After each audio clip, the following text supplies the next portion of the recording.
ಅಣ್ಣ ನೀವು video ನೋಡ್ಬೇಡಿ, bottle ನೋಡಿ ಸರಿ ಸರಿ.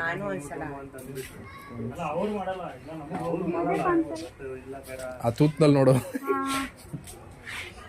ಕೈ ಸೆಟ್ ಮಾಡ್ತೀರಾ ಹೊಡಿಯಕ್ಕ? ಇರು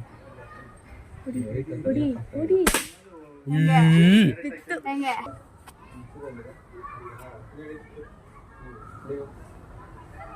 ಅಕ್ಕ ಸೊಳ್ಳೆ ಹೊಡೆದಿಯ? ಅಯ್ಯೋ ಮೇಲ್ಗಡೆ ಬಿತ್ತು. ಅದೊಂದು ಬೇಕು ಅಂತ ಹೊಡೆದಿದ್ದು. ಹಾ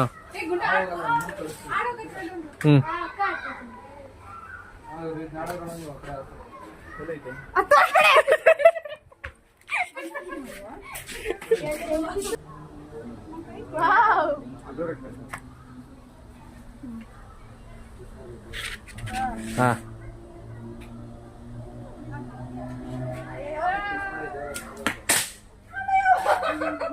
ವಾ ಏನ್ ಚೆನ್ನಾಗಿ ಹೊಡ್ತಿದ್ದವನೇ. ಅಲ್ಲಿ ಎಲ್ಲೋಗಿ ಹೋಗಿದೆ.